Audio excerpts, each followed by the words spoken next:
Hello viewers, welcome to my channel. আজ আমরা আরও কিছু গুরুত্বপূর্ণ শব্দদ্বৈত শিখতে যাচ্ছি। এই শব্দগুলোর ইংরেজি করার সময় আমরা অনেক ক্ষেত্রেই কনফিউজ হয়ে যাই। এই শব্দগুলো হলো যত দূর, যতবার, যতক্ষণ, যতক্ষণ না, ততক্ষণ, খুবই কম, কম বেশি, একটু পরেই, অবশেষে, সেই সাথে, একই সাথে, একসাথে। এছাড়াও রয়েছে অনেক কম এবং অনেক বেশি। এই শব্দগুলির ইংলিশ বলতে এবং শব্দগুলো দিয়ে সেন্টেন্স গঠন করতে, স্পোকেন ইংলিশে এই শব্দগুলোকে ইউজ করতে এই ভিডিওটি মন দিয়ে দেখো। শুরু করছি প্রথম শব্দদ্বৈতটি দিয়ে, যেটি হচ্ছে যত দূর। এর জন্য ব্যবহার করব আমরা এই ফ্রেজটি অ্যাজ ফার অ্যাজ। এবার দেখো কিছু বাক্য। আমি যতদূর জানি তিনি একজন ডাক্তার। এর ইংরেজি হবে as far as I know he is a doctor. যতদূর আমি মনে করতে পারি, এটি টি দিয়ে শুরু হয়। As far as I can remember, it begins with T. আমি যতদূর জানি বা আমার যা ধারণা, সে আসবে না। As far as I am concerned, he will not come. যতদূর সম্ভব আমি তাকে সাহায্য করব। As far as possible, I will help him. যতবারের জন্য আমরা ব্যবহার করব এই ফ্রেজটি as many times. এবার দেখো কিছু বাক্য। আপনি যতবার খুশি ফোন করতে পারেন। You can call or phone as many times as you want. তিনি যতবার ইচ্ছে ব্যবহার করতে পারেন। He can use it as many times as he wants.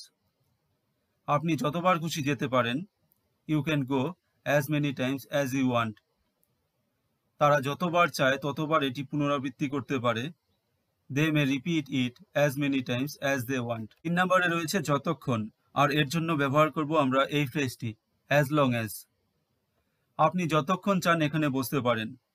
As long as you want, you can sit here. যতক্ষণ আমি তার সাথে আছি তার চিন্তা করার কারণ নেই। As long as I am with him or her, he or she doesn't need to worry. যতক্ষণ আমি এখানে আছি তোমাদের অবশ্যই চুপ থাকতে হবে। As long as I am here, you must be quiet. যতদিন বা যতক্ষণ বাঁচবো তোমাকে মনে রাখবো। I will remember you as long as I live. বাক্যে যখন ব্যবহার করা হয় যতক্ষণ না, তখন আমরা ব্যবহার করি এই ওয়ার্ডটি until. এবারে দেখো কিছু বাক্য। যতক্ষণ না তারা আমার সাথে কথা বলে আমি এখানেই থাকবো। I will stay here until they talk to me. চলো খেলি যতক্ষণ না সূর্যাস্ত হয়। Let's play until the sun sets. পরের বাক্যটি দেখো। যতক্ষণ না আমি কথা শেষ করছিলাম তারা অপেক্ষা করছিল। They waited until I had finished speaking. যতক্ষণ না আমি আসি সে আমার জন্য অপেক্ষা করবে। He will wait for me until I come. আমরা বাক্যে নির্দিষ্ট একটি সময় অবধি বোঝানোর জন্য ব্যবহার করি ততক্ষণ, আর এর জন্য আমরা ব্যবহার করি until then ফর্মাল কেসে, আর হচ্ছে নর্মাল কেসে বা স্পোকেন ইংলিশে আমরা ব্যবহার করি till then. এবারে দেখো কিছু বাক্য। আমরা ততক্ষণ পর্যন্ত রুম বুক করে রেখেছিলাম। We booked the room till then. ততক্ষণ পর্যন্ত আপনি আপনার ফাইল সংরক্ষণ করুন। You save your files till then. আমরা ততক্ষণ তার জন্য অপেক্ষা করেছিলাম।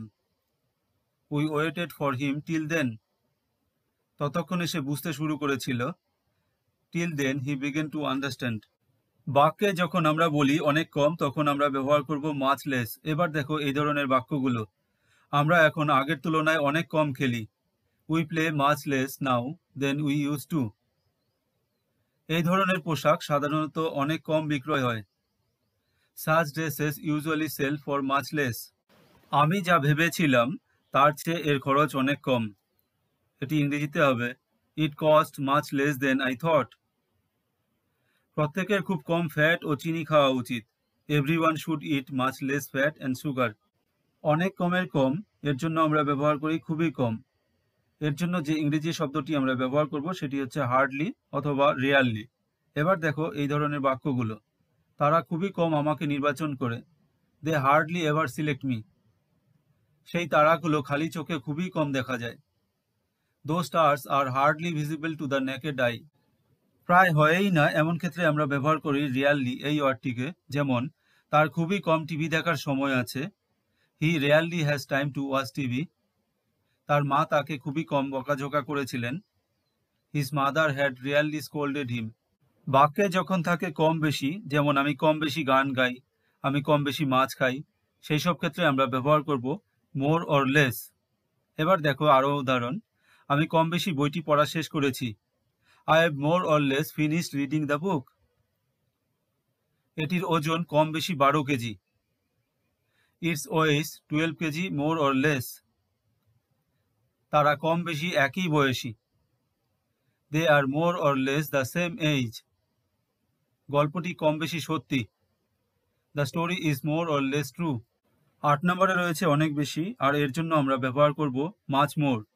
যেমন তার কাছে অনেক বেশি যাও, go to him much more. এটি আগের তুলনায় অনেক বেশি সুবিধাজনক। It is much more convenient than the previous one. কিছু শিশু অন্যদের তুলনায় অনেক বেশি উদ্যমী হয়। Some children are much more energetic than others. মানুষ আজকাল অনেক বেশি আক্রমণাত্মক। People are more aggressive these days. এখানে 9 নম্বরে রয়েছে একটু পরেই অথবা শীঘ্রই। এবার একটু পরেই এর জন্য আমরা ব্যবহার করতে পারি এ লিটিল লেটার, আর শীঘ্রই এর জন্য ব্যবহার করতে পারি শর্টলি। যেমন শীঘ্রই তিনি দিল্লি রওনা হবেন। He is shortly to leave for Delhi. তারা শীঘ্রই পৌঁছাবে।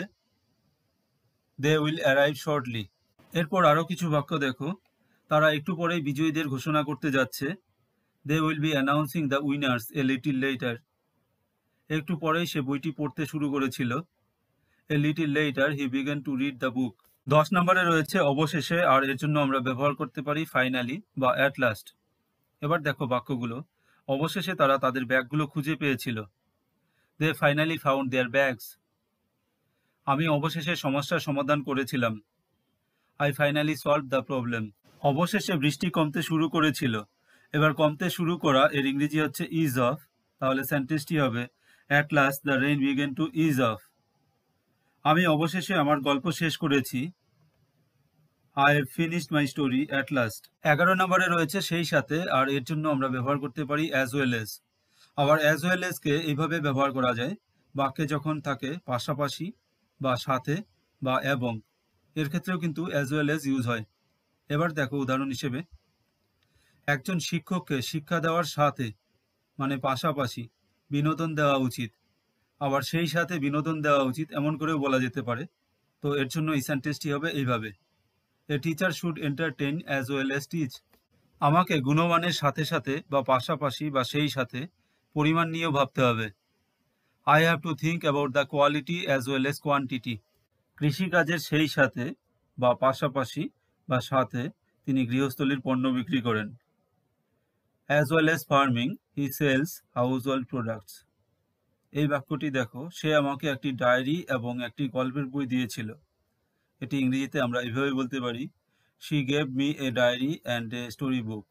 আবার এমন করেও বলা যেতে পারে, she gave me a diary as well as a story book. কোনো কাজ যখন একই সাথে করা হয় তখন আমরা ব্যবহার করি এই ওয়ার্ডটিকে সাইমালটেনিয়াসলি। যেমন খেলাটি টিভি ও রেডিওতে একই সাথে সম্প্রচার করা হবে। The game will be broadcast simultaneously on TV and radio. সে একই সাথে 3টি কাজ করার চেষ্টা করছে। He is trying to do 3 things simultaneously. তারা একই সাথে উচ্চশিক্ষা এবং চাকরি উভয়ের জন্য প্রস্তুতি নেয়। They prepare simultaneously for both higher education and employment.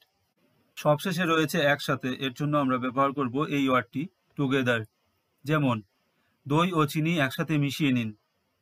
Mix the curd and sugar together. Suman আর আমি একসাথে স্কুলে থাকতাম বা পড়তাম। Suman and I were at school together.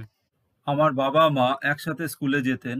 এটি ইংরেজিতে হবে my mother and father use to go to school together. তারা এখন স্থায়ীভাবে একসাথে বসবাস করছেন।